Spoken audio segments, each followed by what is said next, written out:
Clinton Anderson, first in the door. Welcome, welcome, welcome. Howdy, folks. I was playing a little bit of a tune called Hard Times, Stephen Foster. You guys know that tune? It's beautiful. It's been around, I think he wrote it in 1845.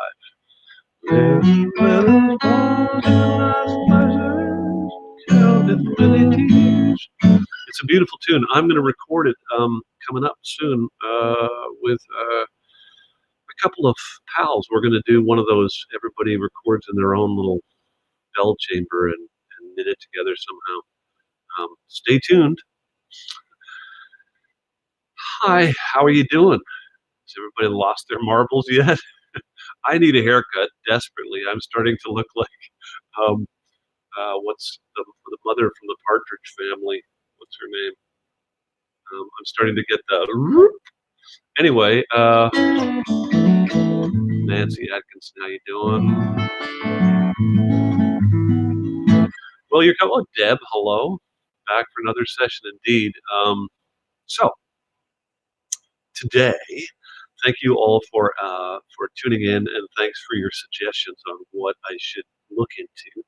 I decided to follow, I think it was Mr. Anderson's advice, where he was asking for some guitar-oriented stuff, and at the same time, a number of you asked me to look into a tune called "Dog on a Chain," and "Dog on a Chain" was recorded with a long instrumental following it. So if I sort of chase those two things down today, I can cover both fields.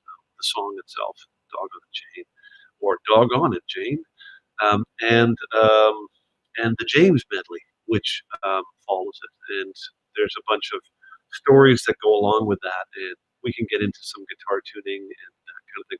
Let me adjust my camera so that when I slide back a bit, you can see the guitar. Let me just move this a little bit. Oops. Best of semi-professional entertainment, as Tom Wilson would say. Let's do that. There we go. Hey, you know what? I've been playing this baby a lot. This is the new Nancer. You can tell because there's no marks on it. It hasn't been scratched, shat upon, spat upon, and generally wrecked. It's still, but oh my God, one of the great silver linings for all this stay at home has been that I get to play this thing every day. If I had been following my regular tour schedule, I probably would only have been able to play it for a couple of days, you know. But because I'm at home and losing my sanity, I'm playing it a lot, and it is sounding magnificent. So let me play these pieces for you and then get into it. My audio is weird; it keeps sounding tinny, huh? Is anybody else noticing that? Does the audio sound weird? Jennifer, just give me a text and tell me if it's getting better or not. I am not doing anything different with it. But if needs be, I can try and log in again. Would that be a good idea? Tell me, Jennifer. I'm just waiting to see if indeed it is sounding better. Yes, Dog on a Chain, Vandy Simpson. Shirley Jones, that's who I mean. Maybe. Sounds like laptop mic is on. Okay, let me check on audio settings. Internal microphone. Nope, I'm using the right one. The output is. Yep, I'm using the right setup. So.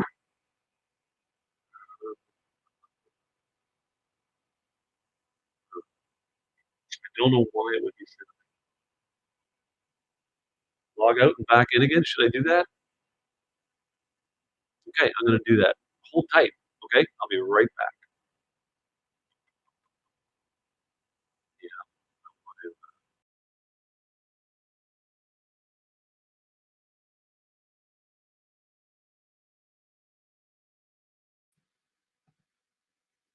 Hey guys, it's Jennifer. I'm normally not on here, but since Stephen had to log out and log in again, I'm sorry. I wasn't prepared to be on camera. He's going to log right back in, and I will delete this part of the video when it comes to saving it. I'm just keeping an eye out for him. Hang on, here he comes.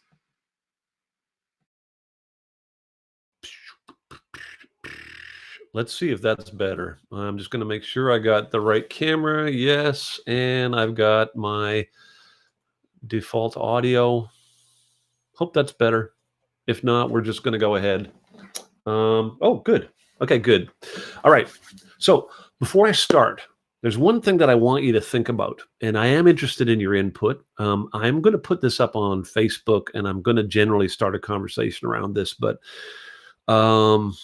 I really want your input on it, and I want to sort of get it out of my head before I start into the song. I've kind of resisted the idea of a Patreon site because I'm not really sure what I would do with it, and I'm not really sure what I'm asking. But the conversation around live music and what is going to be happening and how things are going to open up. The truth is, and here's the real McCoy. I've been talking to a lot of people. I've been on a bunch of Zoom panels, and like it or not, we're not going to really get back to live music in any kind of what we were used to. I'm thinking until, well, some people are talking about next fall. I'm talking not 2020, but 2021. And the big agencies are only booking their acts into the next 2021 and 22 season. So that's a long, long time away. And this is how I make my living, live music. So I have to shake my head and wonder how I'm going to replace this for a period of time. And given so many things that are changing, the CD is slowly not dying, but it's becoming this niche item. It's becoming as niche as vinyl was. In fact, vinyl is outstripping CDs as sort of the most currently being sold. So there's so many factors that are pointing towards this. And I'm just thinking, what I'd like to know is, what would you expect from a Patreon site if you were interested in? And I gotta assume that if you're watching this thing, this is pretty hardcore. I gotta assume that you're really interested in what I'm doing. So what would you expect? Because this is the kind of thing that I'd be interested in doing. I have all sorts of archived concert footage, interviews. I came across an interview that I did with Howard Larman uh, um, many years ago when I was still wearing leather pants. And there's a whole lot of stuff that I have to offer, and I know what I'd like to put out, but I'm curious as to what you would be interested in. And of course, like any Patreon site, there'd be sort of a get in the door kind of level, and the we really like you, and then the holy cow, we're crazy about you 24 hours a day kind of level of support. But it's got to be a back and forth. So I'm curious to know what it is that you're interested in. Just think about it, and at some point in the next week or so, I'm gonna put up a Facebook post, and you can then send me all your thoughts. Thanks. Let's play music. I'm going to turn my reverb on. Hello.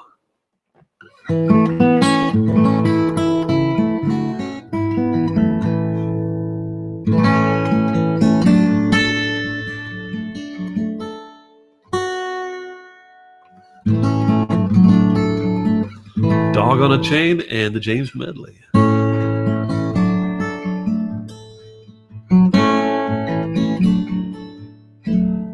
My poor secret shadow, how long have you walked, obscured in the dark of my shade? You were born right behind me, like a dog on a chain, watching all the mistakes I have made. When one tired candle makes a cavern of my room, and the ashtray spills over on the page. You flicker above me like a swollen balloon in the wrought iron fiction of your cage. It's a long time till morning reconfines you in the bright golden fetters of the day, when you will walk on behind me like a dog on a chain, watching all the mistakes I have made.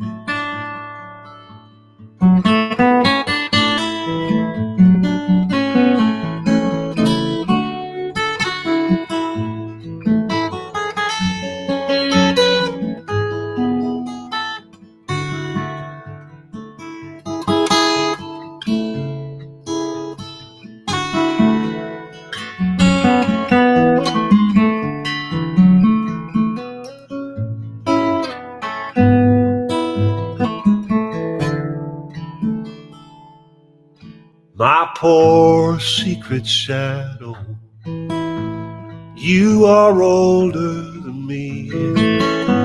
You are old as the debts I haven't paid. Yet you follow me blindly like a dog on a chain, watching all the mistakes I have made. It's a long time till morning reconfines you in the bright golden fetters of the day, when you will walk on behind me like a dog on a chain, watching all the mistakes I have made. You will walk on behind me like a dog on a chain, after all the mistakes I have made.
There you go. Every time I play that, it is a little bit of a jazz odyssey. Anyway, Dog on a Chain and the James Medley. Where shall I start? First of all, the lyrics that you have, if you downloaded them, are incorrect. I left a verse out, but we'll get to that. Reverb, thanks, Jennifer. Yeah, I left a verse out. The The verse I left out is that my poor secret shadow, you are older than me. I'm hoping that Jennifer is typing this down. In fact, you know what? I can type this out and yeah, we'll get to it. So, dog on a chain. Where the hell did I get this from? So the story that I always tell when I'm doing my live shows is a true story. Sometimes they're just made up, but this one's true. I was living in Guelph and had just started working with Thomas Cunningham Wilson, aka Lee Harvey Osmond, the Osmond brother who got no love. And I was living in Guelph and driving down to Hamilton to write with him. This was post Higher Hurtin' the Songs of Willie P. Bennett, the first Black in the Rodeo Kings record where we all sort of got to know each other and met. And I quickly pegged Tom Wilson as being somebody that I wanted to work with. And so I started instigating this, let's write together. I'd never co-written with anybody, I don't think, at that point. And it was as it turns out, he was a great co-writer because he's very strong ideas. And sometimes you just sort of hang on and throw in your 10 cents every now and then. But anyway, I drove down on this particular day to write with him, and this is pre-cell phones. That's how old we're talking, kids. Also, there was internet dial-up, so you had to dial up and all that stuff. So it was a long time ago in sort of technology, and that plays a part in this because Tom forgot that we had a writing session. And so I sat outside his house in my car and I waited for him and waited for him. And, after about 45 minutes, normally you'd go, oh, well, guess I'm going to head home or maybe go find a payphone. But the reason I was able to sit there for 2 hours is because this song started to beam in. And it's very rare for me to get a song whole. I tend to get an idea or a snippet of a song and I write it down and then I start working on it. But this one pretty much came to me whole. I wish I had the notebook. I probably do somewhere in the attic in a box, but you could sort of see the actual progression of the song as I wrote it in my notebook. What I do remember is the feeling, and I've described this before, but the feeling songs, sometimes it's like you're sitting in your car and right over here, just out of your peripheral vision, a bird lands. And if you turn your head, you're going to startle it away. So you have to somehow coax it into the car without scaring it. And that's sometimes what it's like. And this song was very much like that. So I just started writing down the ideas that were coming into my head as they came in. Now, prior to driving down to write with Tom the night before, I had been flicking through the TV, and this is back in the days of, again, before the internet. So there was no surfing the internet. Can you imagine if we were going through what we were going through now? Then when you had to reach over on television and go, dum, dum, dum. Anyway, I came across a movie called, I think it was called The Point. Harry Nilsson did the movie. A bunch of the Beatles were involved in the making of it. I think Ringo did the voiceovers. Probably George Harrison put up some of the money. But the point was it was an animation. It was a cartoon. It was a feature-length animation cartoon, and it was about this kid called Oblio, I think, or Oblio, and his dog who was called Arrow.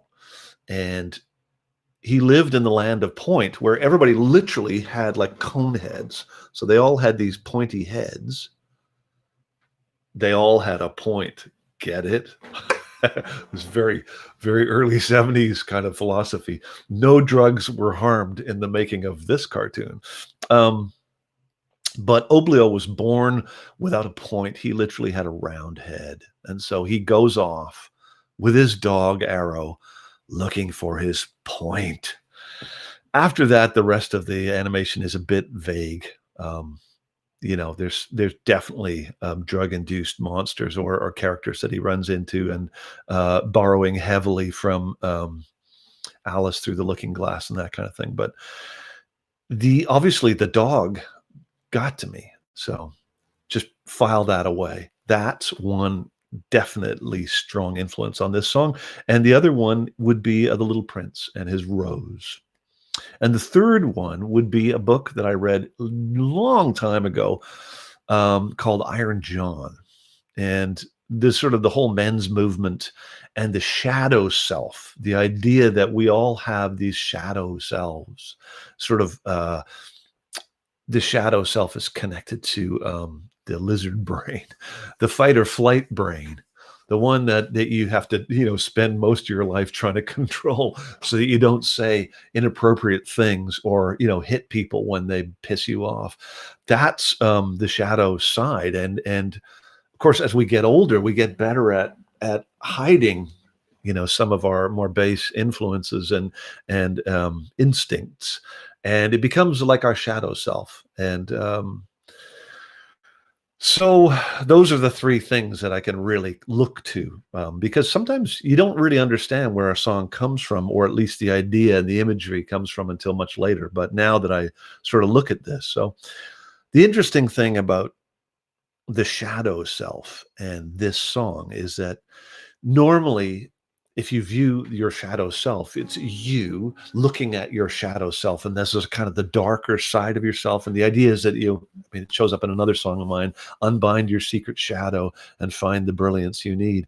The idea that if you can bring the shadow self forward, and if you can hold these parts of yourself in front of you at the same time, the good angel and the bad angel, if they can all have their moment, then you are, a much more sort of whole person. And the shadow part isn't going to have the same kind of influence on you. It's not going to be able to sort of secretly pull the strings whilst you're not paying attention, while you're being unconscious. In this song, I was interested in the shadow self as being not the dark one, but actually that's the sort of the long suffering one, the good character. And the I in the song, is more of the dark character. So the narrator in this song is addressing the shadow self and saying, "My poor secret shadow, how long have you walked obscured in the dark of my shade?" So if you hadn't already figured this out, there's a lot of contradictions in this song, because how can the shadow be in your shade? The shadow is your shade. I like the idea of the shadow being not just something that you create when you stand in front of a light. There he is behind me with the guitar, right? But actually an entity, and that's what I was trying to get to. And furthermore, I was saying in this first verse that the shadow side is actually hidden by my shade. So not only is my shadow side a separate entity to me, but it's hidden by my own shadow. You can't look too closely at these things. You just got to let them happen. So you were born right behind me, like a dog on a chain, watching all the mistakes I have made. And I love that idea. So that verse, I'm pretty sure that verse came out whole in one go, and it sets the whole template for the song. First of all, you're addressing your shadow side. You've already acknowledged that it's attached to you permanently, and the poor thing can't get away from you, no matter how stupid and boneheaded and foolish you are. Your shadow has to walk along behind you, watching you do all the stupid shit that you do. So that's where the song starts. And the dog on a chain is obviously is Oblio and his arrow. And I do remember in the cartoon, at least I think I remember that Arrow, Oblio's the kid in the Land of Point, his dog Arrow was kind of he was kind of like his Jiminy Cricket, he was kind of like his good nature. So again, the dog on a chain, my shadow self, is kind of like my better nature, not my dark side, my better side. And it follows me along, shaking its head. So then we get into we set up the premise of the song in the first verse, and now we sort of something that I like to do a lot, and I realize that I do this in my songs quite a bit, not really consciously, it just kind of happens, but I set a scenario and then I step back or I come inward. And this verse is very, very inward. It's very, when one tired candle makes a cavern of my room. So anybody who's sat up late at night when the rest of the house is asleep with one candle burning, there's that feeling of being in a little tiny cocoon, and this big dark world is all around you, and you're there with, your one little light. It's a very, very intimate, small feeling, and that's what I was going for. So when one tired candle makes a cavern of my room, that feeling when you look up and you can't see the edges of your room because it's dark, and the ashtray spills over on the page. Ah, the days of smoking indoors. I loved smoking. I smoked from the age of, well, probably the first time I had a cigarette was I stole one from my stepfather, and he made me, when he found out, he made me smoke a whole cigarette with him, and then he said, "Did you enjoy that? Have another one." And we just sat there puffing away until I basically went green and threw up. And the poor man thought that he had cured me. No, sadly, it went on and on and on, and yeah, finally kicked it several years ago. But that feeling of being stuck in your office with the candle burning and you're writing, of course, I'm not talking about writing in this verse, but that's what I'm doing in my mind's eye. I'm in that space where you've got an ashtray full of butts, and there's a little bit of smoke coming up from one of them, and there's a candle going, and you're on your own, and that kind of magical place. I really love that space. I just had to take the cigarettes out of it.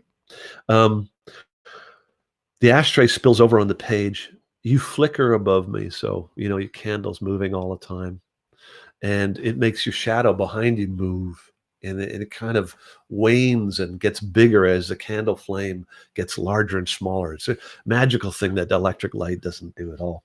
You flicker above me like a swollen balloon in the wrought iron fiction of your cage.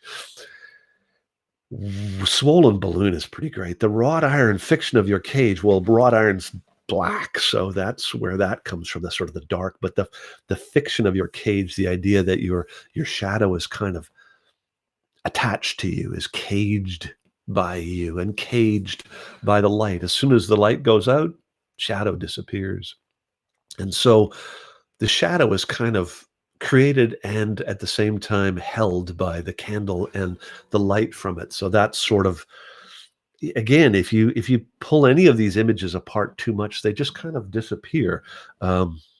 They don't hold. They just hold if you don't pull them apart. So in some ways, I'm kind of wrecking the song by pulling it apart. But that's what I was going at. I was trying to capture that feeling of just that sense of being in a room. I've talked about this in songwriting a lot. Show, don't tell. So yeah, show and tell, but show, don't tell. If you can paint a picture instead of saying, that feeling when you're in a room and you light a candle and it's dark, like there's nothing romantic about that. There's nothing evocative about that. So try and make the picture happen. So then we go to the sort of the chorus. We've had verse 1 and verse 2, and then we go to the chorus. It's a long time till morning. It's a long time till morning reconfines you in the bright golden fetters of the day. So this is, when you get a negative, a positive and a negative of a photograph. So this is kind of the negative of the end of the verse. So the verse before talks about the wrought iron fiction of your cage and the shadow being trapped by and created by the candlelight, but also trapped by it, in that if you blow it out, it's gone. The shadow's gone. So in this one, I'm saying it's a long time till morning reconfines you in the bright golden fetters of the day.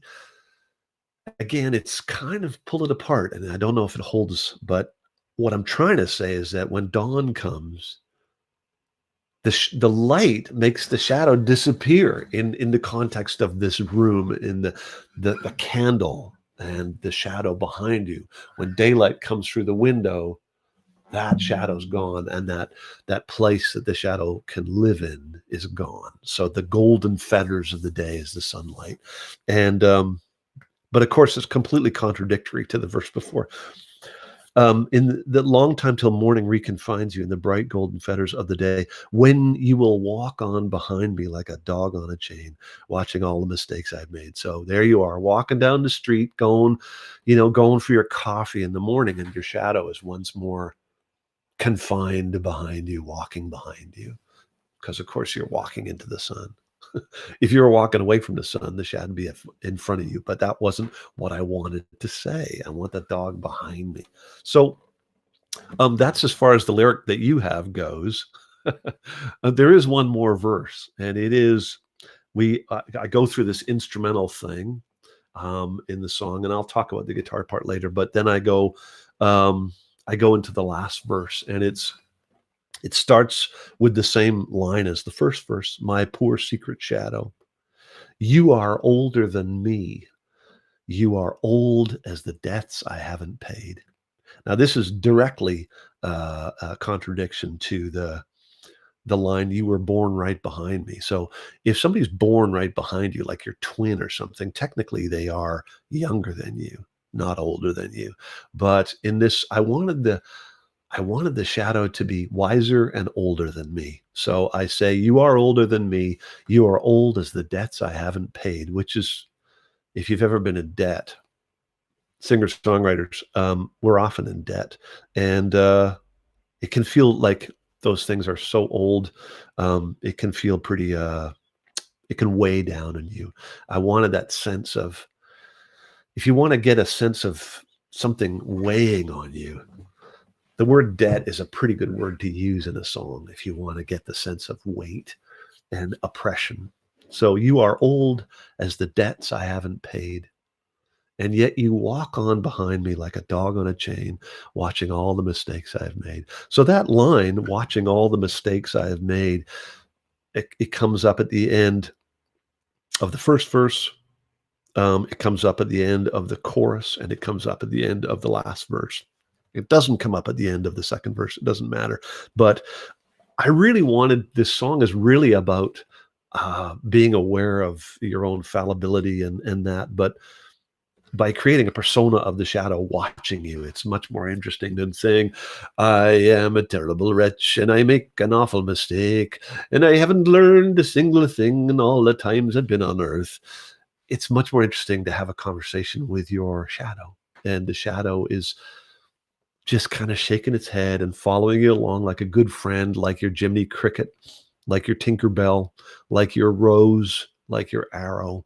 It's there with you, looking after you and watching out for you in some ways, even though typically the shadow is always looked upon as the dark spirit. So that's what the song, that's what it is. It's actually 39 minutes. Well, that was a 40-minute description. It's a pretty short, in some ways, a very poetic song. I was deliberately going for something poetic, but I was just happy to get it down. I think it came pretty quick. So let me look and see if I've got any comments on it before I get into the guitar part. Okay. Robin and Ann, how are you? Good, sounding great. Meg, thanks. Good. I love that album, An Arrow. It was made into it was an album too, I think. Yeah. There was a song that went with it. Me and my arrow, chasing the high road. That's all I remember. Me and my arrow. And Harry Nilsson sang it.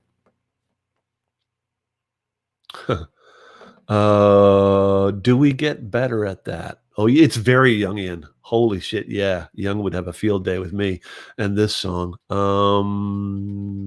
tip jar options. No, that's not what I'm looking for. Quitters of smoking. Fuck, I love smoking. I loved it. I did the vape thing too. It was my gateway out, not in. But ultimately, I'm done with it all. And you know what? It feels pretty damn good.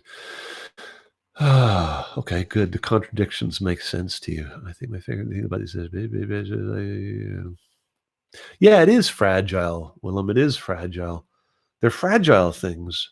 I sometimes wonder if what I'm doing in these Under the Hoods is somehow taken away the mystery of it. But what I love is that even though I explain it, I explain where it comes from, sort of, I can't actually explain where it comes from. I don't know why I chose those series of images. It just happens that way. And it's quite magical. And I think I could talk about it and talk about my reference books behind me and all that stuff forever. And it still wouldn't actually touch on it, which I find really I find that really magical. That's where the whole big magic thing for me happens, is that there's a magic involved in this, that you can teach the techniques and all that, but it doesn't actually cover that. And the only way you can get to that is by showing up over and over and over and over and over. And every now and then, an idea will flutter down like this little bird, and it'll land right beside you. And you've got to somehow invite it gently. You can't grab it. You go grab that thing, it's gone. If you pull too hard, you'll break the thread. It's really a gentle thing. At the same time, they're very robust. There's the contradiction. Okay. I love smoking too. Yeah. Penn and Teller. You know what? I just saw one of their masterclass ads, and it was fascinating to me.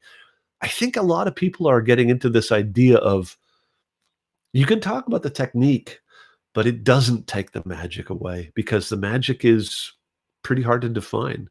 And the magic is, in some ways, I think, is the byproduct of, or at least the ability to see the magic is the byproduct of putting in your 100,000 hours. You don't create that magic. You just get to a point where you can actually perceive it, download it, capture it, hold it, catch it, whatever you want to say. So where did the song part come, the melody part? Because I got the lyric first. I was sitting in the car with no guitar. I mean, the guitar was in the back seat in a case, but I got most of these lyrics. So my poor secret shadow. I mean, it's da da da da da da. That's what the rhythm of that. How long have you walked, obscured in the dark of my shade? That's one whole line. My poor secret shadow, comma, how long have you walked, obscured in the dark of my shade? That's the first half. You were born right behind me, like a dog on a chain, watching all the mistakes I have made. That's the rhythm of it. My poor secret shadow, how long have you walked, obscured in the dark of my shade? You were born right behind me, like a dog on a chain, watching all the mistakes I have made. There's something hymn-like about it. And it will definitely, as we go along, you'll get more of that. There's a very hymn-like quality to this, and I instinctively went that way.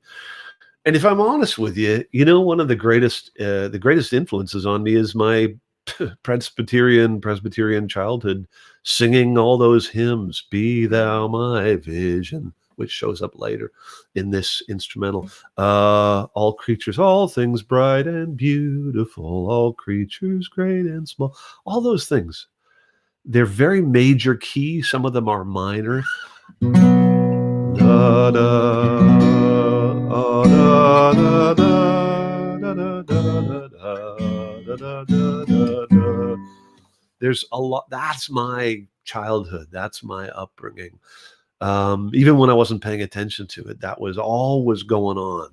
And for whatever else I didn't get out of going to church on a Sunday, the Presbyterian churches are they're very academic. It's very much up here, not a lot of this in the same way. The community was lovely. You know, it was good community of people in hindsight, but it was very intellectual. And the minister of our church was an academic. So what I got out of it on a sort of visceral level was the music. And this is very hymn-like. I wanted it to be contemplative.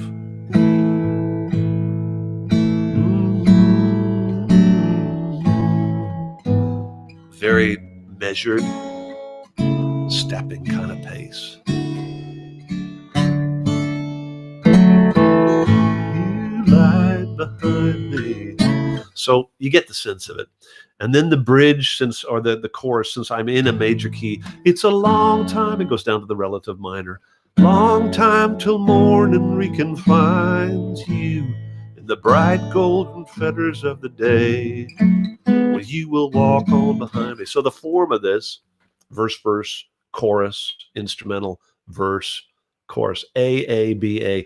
It's one of the most common forms on the earth, A, B, A. It's very, very, very simple. So that's the melody, that's the guitar part, that's the sort of the genesis of that. Is there any question before I move on? I quit church at 7 when they said dogs don't go to heaven. Yeah, no shit. How did you match the lyrics with the played music? Pretty serious lyrics, but not a minor key. Like I say, sometimes lyrics, my poor secret shadow, it's sort of built in, and it's just a matter of da da, my poor secret shadow. How? I don't know. I don't know how that happens. Again, it's to me, the lyric is really intellectual. Not this lyric, but any lyric. It's trying to express a feeling through words, whereas trying to express a feeling through melody, through music, is much more this side, a heart thing. It's much more of an instinctual thing. And I've always had, it's my one real strong thing, is I've always had an ability to get to a melody quick. In my early days of writing, and this song would be one of those, I always started with a lyric, because the melody was so easy in many ways that I just had to sort of work on the lyric really hard.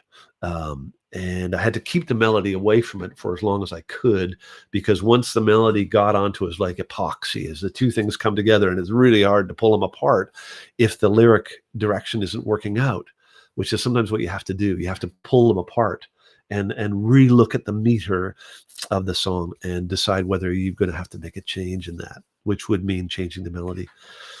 How I tend to write now is much more starting with a melody and writing a lyric to it, which has its own challenges. But okay, that's Jesus. I got to get through this guitar part. It'll probably be quicker, because honestly, I'm pretty shitty at explaining how guitar parts come up. But I will start with the fact that these were 3 individual pieces. The first one, "Be Thou My Vision," or it was also known as St. Patrick's Breastplate, is in fact an actual hymn. I did not write it.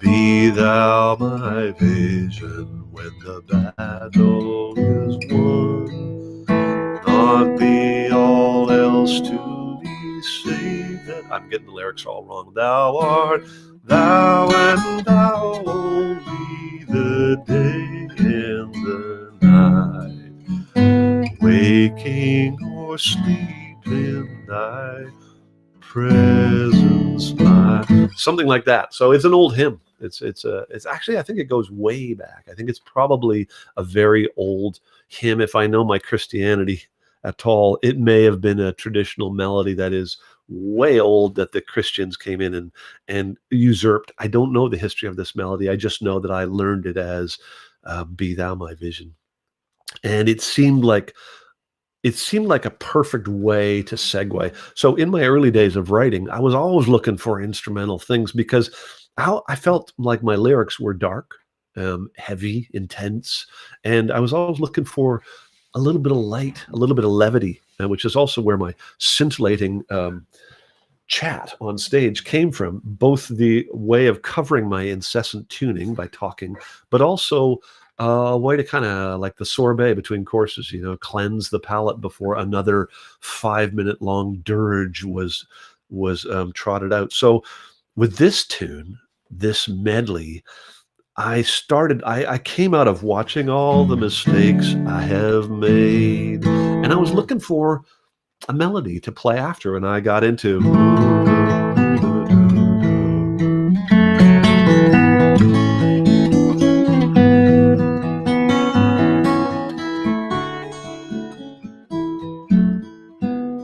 So, sorry, I'm gonna tilt this down so you can see my hands a little more, and if it cuts off my head, whatever.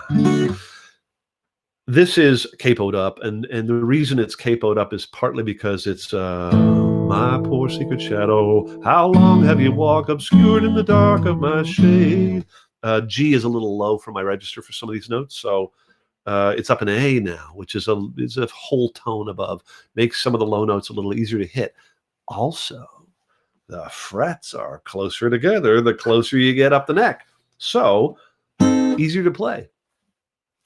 It's worth remembering, kids. Sometimes it's easier to play an instrumental thing if you capo up a bit because there's less stretching. Simple but true. When you get up to, you got to move pretty fast. So anyway, I'm getting ahead of myself. I was looking for a hymn-like melody to play. I found my way into that tune. The other, the Be Thou My Vision tune, the other two are originals, and they came from a project that I did many, many, many, many years ago when I was still a music student in the David Thompson University Center in Nelson, British Columbia. Shout out to anybody who knows that place. It's gone now. The campus is still there, but it's changed hands. It was a victim of the social credit government. Boo, hiss. But I went there for 2 semesters. That was before the school closed. I was a student in the jazz program, and I was learning things like Autumn Leaves and Scrapple from the Apple, and trying to learn how to play them on acoustic and an electric guitar. Anyway, small campus. There were writing students, theater students, music students. We were all fine arts as far as I know. Can't remember who else was there, but it was a great school. It was a fantastic school. And Nelson, BC, if you haven't been there, and once this all slows down and we're all starting to travel again, and go to Nelson. It's a beautiful place. It's just a magical place. Ainsworth Hot Springs are up the lake. It's really a magical place. Great coffee. Just beautiful, perched on the side of a mountain, and it was a magical place to go to school. And the campus, we interacted with each other, all the different disciplines. And there was a woman there who was a writer in residence named Paulette Giles. You can look her up, Giles, Jiles. She has written several books. Paulette's a fantastic author. She lives in the States now, novelist. I really liked Paulette, and when I was in the music program, she was a writer in residence, so teaching the writing students. And she would have come to one of the concerts. We did little concerts in the chapel on campus, and there was a jazz band. There was a lot of interaction. Anyway, she approached me and said, would I create music for a series of performance poems that she had written about the James and Younger Gang. She grew up in Blackwater, Missouri, I think. She grew up with stories of the James and Younger Gang told to her by her cousin Bucky and Uncle Nub. And she grew up with these tales, and she wrote poems. She wrote a whole series of performance poems called The James Project. And it was it was fantastic stuff. Things like when they finally, the James and Younger Gang basically came to an end, even though Frank James and Jesse James both lived on afterwards. But they went into a town called Northfield, Minnesota. And you got to imagine what it was like back in those days. You know, you think a long time ago we didn't have these. Imagine what it was like when telegraph was it. So you could rob a town, and then you could just go on to the next town and rob it, and nobody would really know what the hell was going on. You could rob trains. You could go hole up out in the woods. It was an easier time for the outlaws. And it took people a long time to kind of coordinate against this threat of the James and Younger Gang. They were very famous because they were quite successful. As far as the myth of the James and Younger Gang goes, they were, by all accounts, if you look into the real historical record, Frank James was pretty intellectual guy. Jesse James was a psychopath, no doubt about it. He was completely nuts, and the rest of the guys in the gang, yeah, I guess a historian could tell you more, but from what I learned from Paulette, they were mostly kind of simple. You needed muscle, right? If you're going to rob banks, you needed scary muscle guys, but they didn't necessarily have to be that smart, and those guys weren't.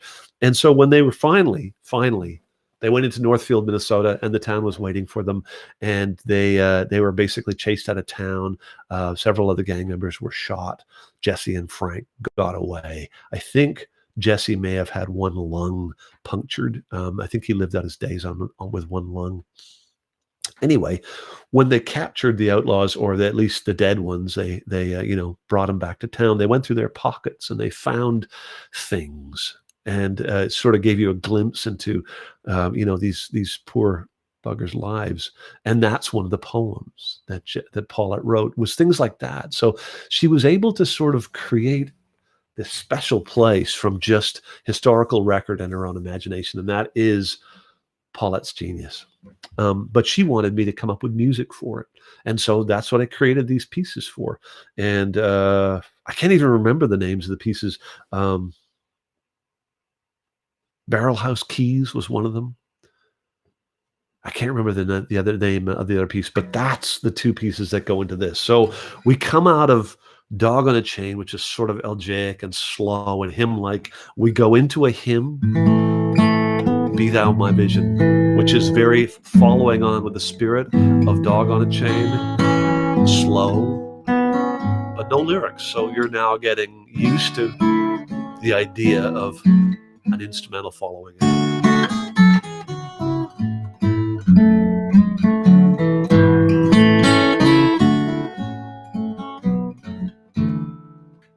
I go through it once in a major key, then I go through it again in a minor key.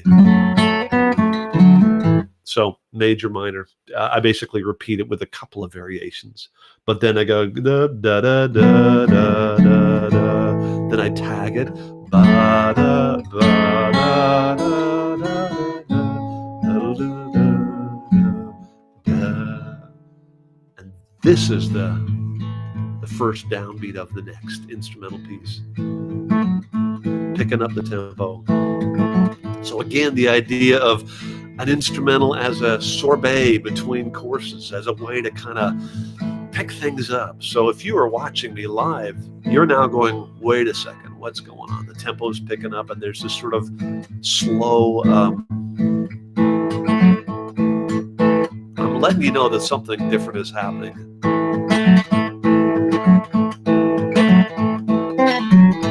And we're in.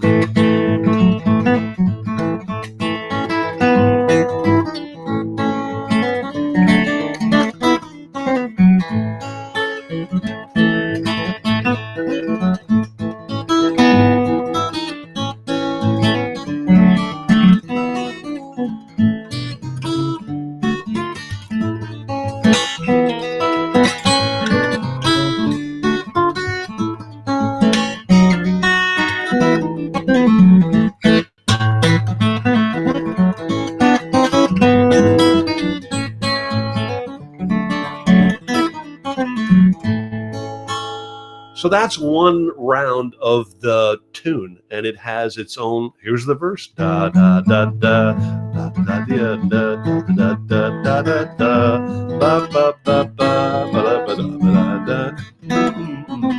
That's a turnaround. Da da ba. Do it again.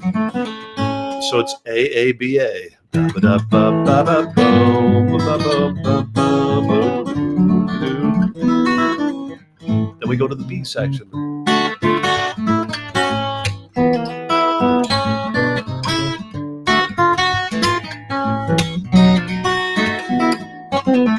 Back to the A section.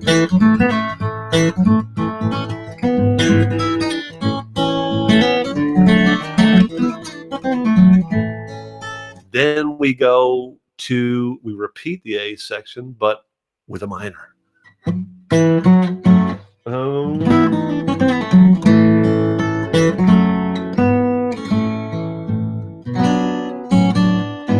So So it's not really a repetition. It's a variation on it, but it goes into a minor. And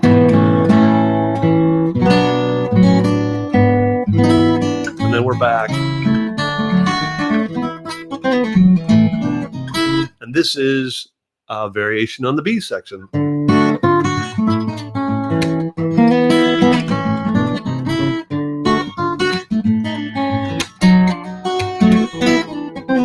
Back to the A.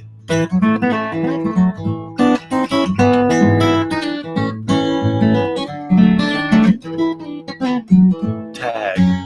A tag is just a repetition of the last phrase. You do it a lot lyrically where you just repeat the phrase 1 or 2 times, and it kind of signifies that you're coming to the end of something.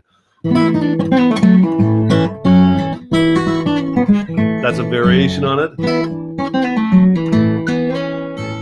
And I'm holding it.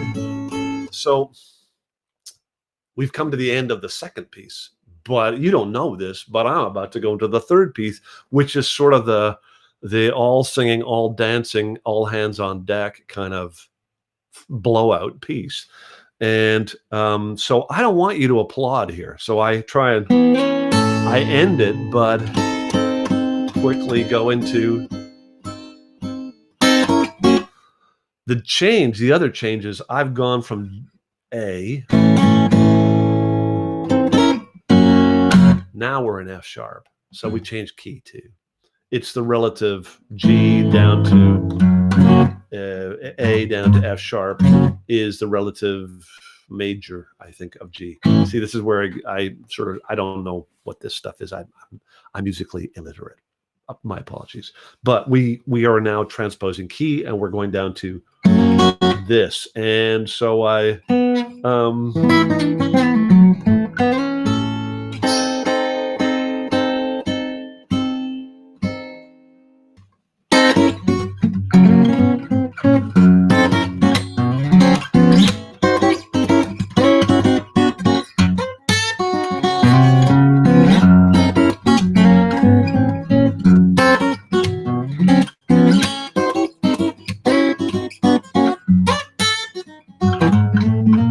so that's A section again. Now we're going to the B section. The A section, the verse, if you will.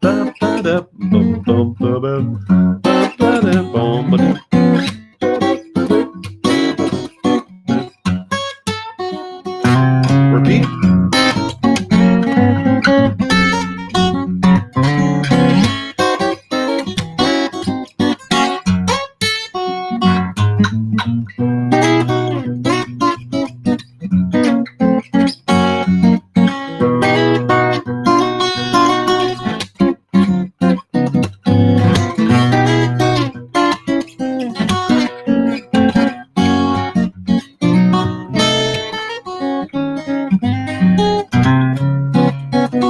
So we go through this B section.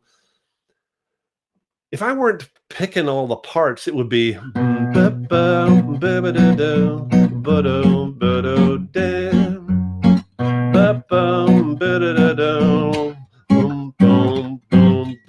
was like a B.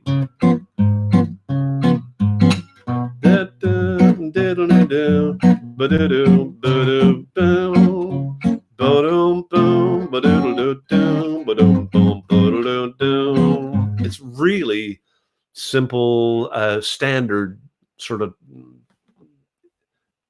that idiom. I don't know what you call it, but it's a form that you know really well. It's kind of ragtimey. It's more ragtimey than blues. When I wrote this and these pieces, it's long before I came across the likes of Mr. Linden, which I think of meeting Colin as a much deeper connection with blues in a way that, I grew up in Ireland. Like, what the fuck do I know about blues music? I listened to Slade. I listened to, not really the Stones a little bit, but never really. I was more of a Beatles fan than a Stones fan, I will admit. And I didn't really, blues, I didn't understand it in the same way as I didn't understand country music. So to me, this instrumental piece is more, it's definitely more ragtimey. I would have listened to, do you remember The Sting, that great movie with Paul Newman?